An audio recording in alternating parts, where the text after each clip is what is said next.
샬롬 샬롬 샬롬 샬롬 샬롬. 하나님 사랑합니다. 여러분 주 안에서 사랑합니다. 히브리서 2장 1절에서 9절 큰 구원의 은혜라는 말씀을 함께 은혜를 나눕니다. 그러므로 우리는 들은 것에 더욱 유념하므로 우리가 흘러 떠내려가지 않도록 함이 마땅하니라.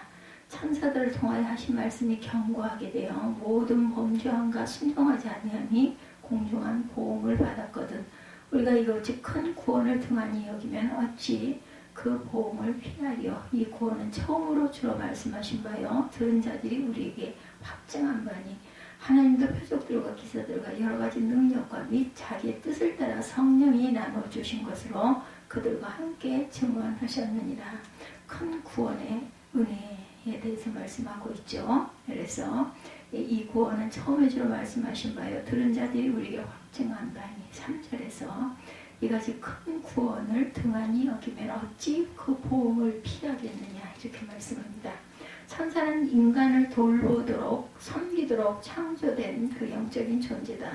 1장 14절에 증거하죠. 모든 천사들은 섬기는 영으로 구원받은 상속자들을 위하여 섬기라고 보내심을 받은 바가 아니냐. 예수는 만물의 상속자이십니다. 하나님은 예수로 말미암아 모든 세계를 지으셨죠. 예수는 하나님의 영광의 광채이시고 하나님의 본체의 형상이시라는 것. 하나님은 예수를 통한 능력의 말씀으로 만물을 붙드셨습니다. 또한 죄를 정결하게 하셨어요. 예수는 하나님 아버지께서 하라고 하신 일들을 순종함으로 완성하시고 부활 승천하셔서 지극히 높으신 하나님 보좌 우편에 앉으셨어요. 그러므로 모든 천사들은 하나님의 아들이신 예수를 경배할 자들입니다. 하나님의 보좌가 영원하듯이 예수 그리스도의 보좌 또한 영원하시죠. 그리고 주의 나라의 규는 또한 공평한 규다. 히브리서 1장 8절에 규란 왕권과 왕위를 상징하는 왕의 손에 들린 단장을 일컬죠. 꼴을 말합니다. 1장 8절에 보면 아들의 권하에는 하나님이여 주의 보좌를 영영하며 주의 나라의 규는 공평한 규이다. 왕들이 드는 그 단장, 호를 얘기하는 거죠. 이 땅의 왕의 권세는 몇 년 혹은 길어야 몇십 년이지만 왕 중의 왕이신 예수 그리스도의 권세는 영원무궁하십니다. 주께서 의를 사랑하시고 불법을 미워하시죠. 그러면 하나님은 아들 예수께 즐거움의 기름을 풍성하게 부어주십니다. 예수는 인간의 몸을 입고 이 땅에 오셨으나 모든 인류들보다 뛰어나시고 모든 천사들보다 뛰어나신 분이십니다. 이 세상이 영원한 것이라는 건 없죠. 이 땅의 모든 것들은 옷이 낡아지듯이 다 낡아지고 변합니다. 그러나 오직 주님만을 영존하시고 주의 염려는 다함이 없으시죠. 이것이 히브리서 제1장의 내용입니다. 이어진 본문 히브리서 2장 1절은 그러므로라는 단어로 시작이 되죠. 천사들보다 뛰어나신 예수 그리스도, 그리고 2장 1절에는 그러므로라는 단어로 시작된다. 우리는 들은 것을 더욱 유념함으로 우리가 흘러 떠내려가지 않도록 함이 마땅하죠. 예수 그리스도의 천사들보다 우월한 분이심으로 라는 뜻으로 시작이 된 2장, 주를 믿는 성도들은 예수를 통하여 구원을 받은 것이다. 히브리서 기자는 이것을 3절에서 큰 구원이다. So great salvation. 큰 구원이다. 우리가 이같이 큰 구원을 등한히 여기면 어찌 그 보응을 피하겠느냐라고 말씀합니다. 예수를 통하여 이룩하신 구원에 대하여 증거하는 본문은 크게 세 가지 내용으로 구분이 됩니다. 여러 가지 증언된 그 구원.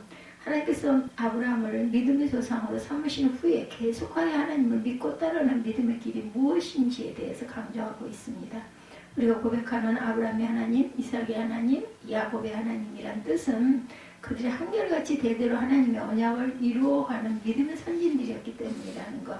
우리는 히브리서 11장에서 믿음의 사람들을 일일이 다 이런 내용을 또한 알고 있습니다. 그곳에 보면 아브라함의 이름 이전에 아벨, 에녹, 노아 이 세 사람 믿음에 대하여 먼저 언급하고 있죠. 히브리서 11장으로 잠깐 건너가 보죠. 아주 유명한 믿음장이죠. 11장. 믿음은 바라는 것들의 실상이죠. 보이지 않는 것의 증거다. 그리고 4절에 보면 믿음으로 아벨은 가인보다 더 나은 제사를 드렸고 3절에 믿음으로 모든 세계가 하나님의 말씀으로 지어진 줄 우리가 하나님 보이는 것은 나타난 것으로 말미암은 것이 아니라. 그래서 5절에 믿음으로 에녹은 죽음을 보지 않고 옮겨졌으니 이렇게 말씀하고 있습니다. 믿음이 없이는 하나님을 기쁘시게 못하나니 하나님께 나아가는 자는 반드시 그가 계신 것 같던 그가 자기를 찾는 자들에게 상 주시는 자심을 믿어야 하느니라. 다음 믿음으로 노아가 등단이 됩니다. 8절에 보면 믿음으로 아브라함은 부르심을 받을 때 순종하여 장래 유업으로 받을 땅에 나아갈새 갈 바를 알지 못하고 나아갔으며 믿음으로 9절에 보면 이방 땅에 있는 것까지 약속한 땅의 거리와 동일한 약속을 유업으로 함께 받은 이삭 및 야곱과 더불어 장막에 거하시며 그래서 아브라함과 이삭과 야곱이 등장이 되는 것이 나타나 있습니다. 오늘 그래서 11장 지금 제가 잠깐 본 말씀에 아브라함의 이름 이전에 아벨, 에녹, 노아 이 세 사람 믿음에 대하여 먼저 언급한 것을 우리가 잠깐 읽어봤습니다. 오늘날도 마찬가지다. 하나님의 관심은 오고 오는 이 세상의 많은 인류의 삶에 대하여 믿음의 눈으로 보고 계십니다. 오늘날 이 땅에 70억이 훨씬 넘는 인류가 5대양 가운데 6대주로 터져서 살아가죠. 삶의 질과 삶의 수준들이 각각 다 다릅니다. 빈부의 격차가 크고 삶의 형편이 천지 차이죠. 그러나 하나님의 관심은 구원을 중심으로 바라보고 있다. 하나님은 표적과 기사와 여러 가지 능력과 하나님의 뜻을 따라 성령이 나누어 주신 여러 가지 방법들을 통하여 구원에 관하여 증언합니다. 4절의 내용이 그런 말씀이죠. 하나님도 표적들과 기사들과 여러 가지 능력과 및 자기의 뜻을 따라 성령이 나눠주신 것들로 그들과 함께 증언하셨느니라. 하나님이 우리가 말하는 바 장차올 세상을 천사들에게 복종하게 하시니 아니니라. 그러나 누구인가가 어디서 증언하이르되 사람이 무엇이기에 주께서 그를 생각하시며 인자가 무엇이기에 주께서 그를 돌보시나이까. 시편 말씀이죠. 그를 잠시 동안 천사보다 못하게 하시며 영광과 존귀로 관을 씌우시고 만물을 그 발에 복종하게 하셨느니라 하였으니 만물로 그에게 복종하게 하셨은즉 복종하지 않은 것이 하나도 없어야 하겠으나 지금 우리가 만물이 아직 그에게 복종하고 있을 것을 보지 못하고 오직 우리가 천사들보다 잠시 동안 못하게 하심을 입은 자 곧 죽음의 고난 받으심으로 말미암아 영광과 존귀로 관을 쓰신 예수를 보니 이를 행하심은 하나님의 은혜로 말미암아 모든 사람을 위하여 죽음을 맛보려 하심이라. 그러므로 만물이 그를 위하여 또한 그로 말미암아 이가 많은 아들들을 이끌어 영광에 들어가게 하시는 일에 그들이 구원의 창시자를 고난을 통하여 온전하게 하심이 합당하도다. 10절까지 이렇게 쭉 저는 끊지를 못하고 읽어 나갈 정도로 연결이 되어 있음을 우리가 봅니다.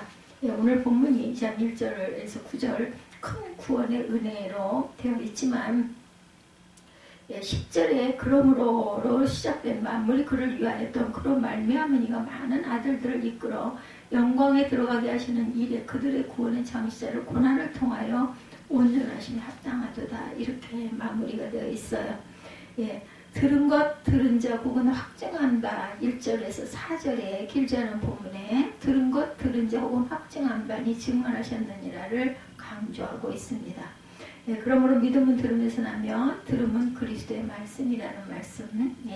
로마서 10장 17절에 그 유명한 말씀이죠. 이것이 우리가 왜 성경의 말씀을 들어야 하는가? 우리는 성경의 말씀을 통하여 무슨 말씀을 듣는가? 우리가 듣는 그리스도의 말씀의 주제는 무엇이며 우리가 그리스도의 말씀을 통하여 큰 구원을 얻지 못한다면 우리 믿음은 무슨 소용이 있겠는가? 그러므로 1절에 우리는 들은 것을 더욱 유념함으로 우리가 흘러 떠내려가지 않도록 함이 마땅함이라 라고 강조하고 있어요. 마틴 루터는 이 본문을 마치 배의 키가 망가져서 바다에漂流하는 것 같은 상태를 설명하고 있다라고 말합니다. 배의 방향을 조절하는 키가 망가진다면 망망대해에서 살아날 수가 없죠. 어떻게 일정한 방향을 잡고 목표한 향후를 향하여 앞으로 나아갈 수 있겠는가. 우리가 늘 운전하고 있는 자동차도 마찬가지입니다. 핸들이 온전히 바로 서 있지 않으면 우리가 바른 방향으로 나갈 수가 없고 자꾸 삐뚤어지게 나가서 핸들을 잘 조정을 해야 되는 것과 마찬가지라는 것. 에서와 야곱은 언약 가정의 후손으로 쌍둥이로 태어났어요. 그러나 야곱은 언약의 자손이 되었고 에서는 떠내려가는 자가 되고 맙니다. 민수기 16장에 레위 증손자인 고라가 루벤 자손 다단, 아비람, 온 등과 함께 당을 짓습니다. 그리고 이스라엘 자손 총회 택함 받은 자의 회중 가운데 250명을 그 앞에서 모세를 거슬러 대정하죠. 하나님이 세우신 모세의 지도력에 불만을 표현하고 있는 것입니다. 이러한 반역 소식을 들은 모세는 하나님 앞에 엎드리죠. 그리고 고라에게 명합니다. 내려가기 향로에 불을 담아가지고 야훼 앞에서 향로 위에 향을 두라 말하죠. 모세와 아론도 향로에 향을 담아가지고 여호와 앞에 나아갑니다. 민수기 16장을 읽다 보면 20절에서 21절에 하나님의 모세에게 말씀하시죠. 너희는 이 회중에게로 떠나라. 내가 순식간에 그들을 멸하려 하노라 말씀합니다. 이 말씀을 하신 후에 야훼께로부터 불이 나와 분향하는 250명을 불살라버리죠. 고라는 레위 지파인 레위 증손자이지만 모세 시대에 모세를 반역하고 하나님을 대적하다가 구원받지 못하고 흘러 떠내려간 자 중에 대표적인 인물이라는 것 우리가 알고 가야 합니다. 항상 알고 듣고 나는데 또 잊어버리는 게 문제입니다. 우리가 잊죠. 예, 그래서 다시 항상 우리가 정확하게 봐야 합니다. 하나님은 고라를 비롯한 250명이 들고 왔던 향로를 쳐서 제단을 쌓는 철판을 만들라고 하시죠. 반역한 250명은 악하지만 향로는 거룩하니 그 향로 250개로 제단을 쌓는 철판을 만들어서 이스라엘 자손에게 증표가 되게 하라고 말씀하셨어요. 야의 명령을 따라 아론의 아들 엘르아살은 불에 탄 250명이 드렸던 롯 향로를 가져다가 쳐서 제단을 싸서 이스라엘 자손의 기념물이 되게 합니다. 이 사건의 소문이 순식간에 광야 온 회중들에게 퍼져나갔겠죠. 다음 날이 되자 이스라엘 백성들은 모세와 아론을 원망하며 쑥덕거리기 시작합니다. 너희가 야훼 백성을 죽였도다고 말하며 원망이 가득 찬 이스라엘 백성들이 모세와 아론을 치려고 달려들죠. 그때 구름이 회막을 덮고 야훼의 영광이 나타납니다. 눈에 보이지 않으면 믿지 않으려고 합니다. 그러다 보니 하나님께서 야훼의 영광을 드러내시죠.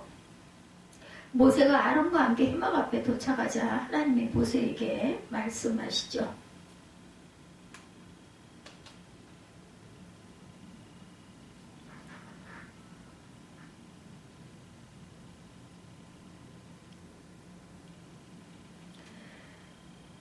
너희는 이 회중에서 떠나라. 내가 순식간에 그를 멸하려 하노라.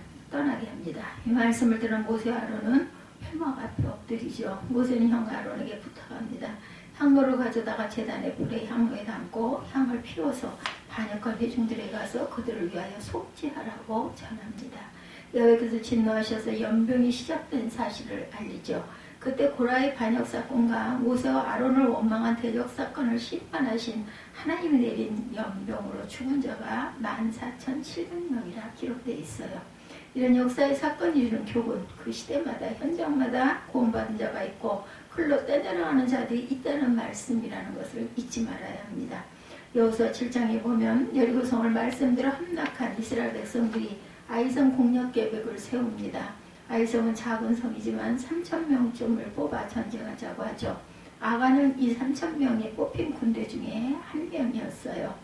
앞서 여리고성을 함락했던 때의 전쟁 명령이 무엇이었나? 남녀노소 소와 양과 나귀를 칼날로 치라는 명이었어요. 성 가운데 모든 것을 불사르라고 합니다. 은금, 동철은 야훼 집에 곳간에 구별하라고 했어요. 단지 누가 구원을 받을 수 있었겠어요? 예, 과거 이스라엘 정탐꾼들을 보호해 주었던 기생 라합이죠.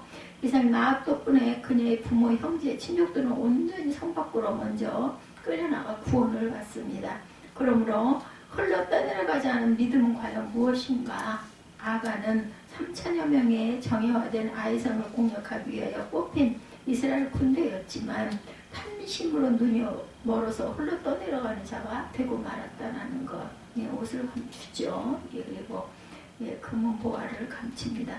사무엘상 2장에 보면 엘리의 두 아들 홈리와 비느하스는 제사장의 아들들이었지만 탐심과 음란과 야외교들은 제사를 긍휼히 여기는 불경함으로 경휼히 여기는 죄송합니다.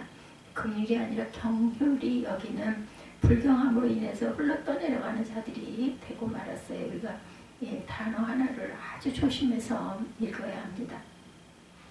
사울은 이스라엘의 초대 임금이었지만 하나님조차 그를 왕을 삼으신 것을 후회하신 그러한 말씀이 있죠. 선지자 사무엘을 실말시킨 채로 흘러 떠내려가는 자가 되고 말았어요. 민수기 20장 이하에 보면 모압 왕 발람에게 매수된 선지자 발람은 흘러 떠내려가는 자가 또한 되고 맙니다. 가롯 유다는 예수에게 기름 부음 받은 12제자 중에 하나였지만 예수를 팔아버린 흘러 떠내려간 자, 그리고 성경이 있는 난 끝까지 가롯 유다 계속 우리 입에 오르내리죠. 우리가 그런 자들이 되지 않아야 합니다. 우리가 얼마나 성경 내용을 들어 알고 있나. 본문 1절에 우리가 들은 것에 더욱 유념함으로 이렇게 시작이 됩니다. 유념하지 못하면 흘러 떠내려가는 불행한 자들, 불경한 자들이 된다. 구약의 그 많은 말씀들과 예수께서 이 땅에 오셔서 계신 동안 하나님의 나라를 비유로 설명해 주신 그 많은 여러 가지 교훈의 말씀들은 목적이 하나입니다. 구원을 이루라는 것이죠. 우리가 주여 주여 하고 살았지만 구원받지 못하는 믿음이라면 얼마나 안타깝고 불행하고 노력은 했는데 결실이 없는, 입술로는 고백을 했는데 그대로 행하지 않는 이 세상에 아무리 부자로 살면 뭐하겠습니까? 예수의 비유에 나오는 내용처럼 부자와 거지 나사로가 죽어 부자는 지옥에 갔고 거지 나사로는 천국에 가죠. 부자이기 때문에 지옥에 가고 나사로는 이 땅에서 불쌍하게 살았기 때문에 천국에 간 것이 아닌 것 분명하죠. 구원받지 못한 인생이라면 이 세상의 권력, 명예, 부, 학문, 학력, 가문, 외모, 인기, 자랑 그 모든 것이 아무런 의미가 없다라는 것. 그 모든 것이 아침 한개 사라지는 것처럼 사라져버린다. 3절에 큰 구원을 공동번역에서는 값진 구원이다 이렇게 풀이하고 있습니다.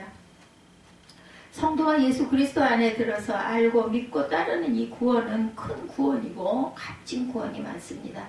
사도행전 4장 12절에 다른 이로서는 구원받을 수 없나니 천하 사람 중에 구원을 받을 만한 다른 이름을 우리에게 주신 일이 없음이라 하였더라. 예수 그리스도 안에서 큰 구원, 값진 구원을 받은 주인공답게 우리는 살아가야 합니다. 장차 올 세상의 구원, 예수 그리스도는 어제나 오늘이나 영원히 동일하신 하나님. 히브리서 13장 8절의 말씀이죠. 바로 예수께서 그러하신 것처럼 하나님 아버지는 어제나 오늘이나 영원토록 동일하신 분이죠. 5절에 말씀하신 장차 올 세상, 하나님 우리가 말하는 장차 올 세상을 천사들에게 복종하심이라고 말씀하고 있습니다. 하나님은 아브라함 때에는 아브라함과 함께 하셨고 이삭 때에는 이삭과 함께 하셨어요. 야곱의 때에는 야곱과 함께 하셨습니다. 요셉의 때에는 애굽의 노예로 팔려간 요셉과 함께 하시죠. 모세의 때에는 호렙산 허리에서 양떼를 치던 80세이던 모세와도 함께 하십니다. 여호수아 때에는 여호수아와 함께 하신 하나님은 갈렙과도 함께 하셨어요. 사사시대에는 기드온과 함께 하시고 드보라와도 함께 하십니다. 하나님은 사무엘과 함께 하시고 다윗과 함께 하시고 이사야와 함께 하시고 예레미야와 함께 하시고 에스겔과 다니엘과 함께 하셨어요. 그 하나님께서 엘리야, 엘리사, 스룹바벨, 에스라, 느헤미야, 에스더, 학개, 말라기 선지자와 함께 하십니다. 하나님은 세례 요한을 통하여 그 시대에 이루시려는 구원에 대해서 계속해서 회개를 선포하시고 구원과 하나님의 나라에 대해서 말씀하셨어요. 듣고 믿고 따르는 자는 구원을 받습니다. 가룟 유다는 예수로부터 12제자 중에 한 사람인 제자로 부름을 받은 영광을 누리며 출발해서 3년 동안이나 예수를 따라다녔지만 예수께서 이루시는 큰 구원과 상관없는 불행한 인생이 되고 맙니다. 심지어는 하나님의 아들 예수 그리스도를 이 땅에 보내셔서 큰 구원에 대하여 말씀하셨지만 가야바는 그 당시에 대제사장의 영광스러운 자리에 있었지만 예수를 통한 큰 구원과 상관없는 자가 되고 맙니다. 본디오 빌라도는 예수를 마주대하며 대화는 하고 한자리에 있었지만 예수를 통한 구원과 상관없는 불행한 자가 되고 맙니다. 그들은 모두가 히브리서 2장 1절의 경고 말씀처럼 흘러 떠내려가는 자가 되고 말았다라는 것. 그러므로 5절에서 말씀하시는 하나님께서 우리가 말하는 바 장차 올 세상을 천사들에게 복종하게 하심이 아니니라 이렇게 말씀하고 있어요. 장차 올 세상의 부흥도 마찬가지로 그렇게 임할 것이다. 겨울이 가고 봄이 가고 다가옵니다. 봄이 시작되고 있습니다. 인생에 보면 구원의 길을 걷기에 합당한 계절이죠. 이제 곧 입추 그리고 이제 또 따뜻한 그런 새싹들이 파릇파릇 다가올 봄을 우리는 확실하게 알아요. 계절의 변화를 다들 알고 있습니다. 음력을 또한 중적으로 보면 아주 정확하게 다가오는 것들, 인생을 오래 살아오신 분일수록 이제 겨울이 끝났네, 이제는 낮과 밤의 길이가 똑같은 동지네, 이런 말씀들 많이 하시죠. 이제 보름달이 뜨겠네 아십니다. 왜냐하면 그렇게 해마다 그렇게 계절이 어김없이 오고 갔다라는 것, 그리고 긴 겨울도 언제는 끝난다라는 것, 그리고 파릇파릇 새싹이 돋는다라는 것, 거들까지의 옴이 튼다는 거 다 알고 있다라는 거죠. 그리고 또한 열매를 거두어야 할 가을의 여름 울창한 삼림이 지나가고 나면 또한 열매를 거두는 가을도 있다는 것도 우리가 압니다. 계절 이야기를 하는 것이 아니라 인생 겨울이 오기 전에 큰 구원에 합당한 때를 분별하며 살아가지 못하고 장차 올 세상에서 구원받지 못하는 불행한 인생들이 되지 말아야 되겠다. 그러니까 이 계절의 변화를 정확하게 아는 그러한 그 지혜를 가진 그러한 삶을 산다면 하나님의 영광의 때가 반드시 온다는 것도 또한 우리가 알고 가야 된다는 것. 장차 올 세상에서 구원받지 못하는 불안한 그런 인생이 우리는 되지 말아야 되겠다는 생각을 다시 한번 해야 합니다. 이 큰 구원은 예수께서 직접 말씀하셔도 듣지 않은 아들이 있었고 예수께서 직접 들은 그런 이들이 전하여도 확증한 증언을 드리려 하지 않는 자들이 어느 시대에나 있다라는 것. 그러므로 이 예언의 말씀을 듣거나 읽거나 듣는 자면 되지 말고 그 가운데 기록된 것을 지키는 자의 삶을 살아서 큰 구원의 복을 받아야 되겠다. 요한계시록 1장 3절에 보면 때가 가까움이라 말씀하죠. 출애굽하였지만 광야 생활 40년을 지내며 나중에 요단강을 건너 가나안에 들어간 사람은 출애굽한 백성 중에 여호수아와 갈렙뿐이라는 거 우리가 말씀 속에서 잘 알고 있습니다. 나머지는 모두 다 광야에서 태어난 40세 미만의 젊은이들 뿐이었어요. 그러므로 구원이란 영광스러운 것이며 값진 것이며 구절의 말씀처럼 전적으로 하나님의 은혜로 말미암은 것이다. 2000년 전에 예수께서 갈릴리 베들레헴에 인간의 몸을 입고 오신 초림의 영광스러운 일이었듯이 예수께서 천사장들의 호령 나팔 소리 가운데 구름 타고 오시는 재림의 순간도 분명히 임할 것이라는 것. 그날은 큰 구원의 날이며 동시에 피할 수 없는 심판의 날이기도 하다라는 것. 잊지 말아야 되겠죠? 주님 안에서 큰 구원을 온전히 이루는 은혜의 복된 저와 여러분들이 되시기를 주님의 이름으로 축복합니다. 영광과 존귀로 관을 쓰신 구원입니다. 우리에게 구원을 주시는 분은 예수 그리스도 한 분뿐이시죠. 예수만이 길이요 진리요 생명이십니다. 예수로 말미암지 않고는 하나님 아버지께 나아갈 자가 없습니다. 예수는 잠시 동안 천사들보다 못한 것 같은 인간의 몸을 입고 이 땅에 오셨어요. 그 예수는 죽음의 고난을 받으심으로 영광과 존귀로 관을 쓰셨습니다. 7절에서 씌우시며 라는 피동으로 9절에서는 쓰심이라는 능동으로 표현되어 있는 것을 봅니다. 그는 잠시 동안 천사보다 못하게 하시며 영광과 존귀로 관을 씌우시며 9절에 오직 우리가 천사들보다 잠시 동안 못하게 하심을 입은 자 곧 죽음의 고난 받으심으로 말미암아 영광과 존귀로 관을 쓰신 예수를 보니 이를 행하심은 그리스도의 은혜로 말미암아 모든 사람을 위하여 죽음을 맛보려 하십니다. 이렇게 다르게 증거되죠. 씌우시며 피돈 쓰신 능동으로 표현됩니다. 왜냐하면 하나님 안에 예수께서 계시고 예수 안에 하나님과 함께 계시기 때문에 하나님께서 씌우셨고 예수님이 직접 쓰셨다. 예수 안에서 이루신 이 큰 구원은 모든 것이 하나님의 은혜고 고난이 없는 영광은 없다는 것 다시 한번 우리가 마음판에 새깁니다. 누구라도 그렇고 무슨 일이라도 그렇습니다. 하나님은 인간을 구원하는 큰 구원을 위한 독생자 예수 그리스도를 십자가에 내어 주십니다. 예수는 골고다 언덕에서 십자가의 고난과 죽음을 묵묵히 감당하시죠. 그리고 무덤에 장사 지내신 바 되었고 부활하셨습니다. 하나님 아버지는 예수 그리스도를 죽은 지 4월 만에 다시 살리심으로 부활의 첫 열매가 되게 하시죠.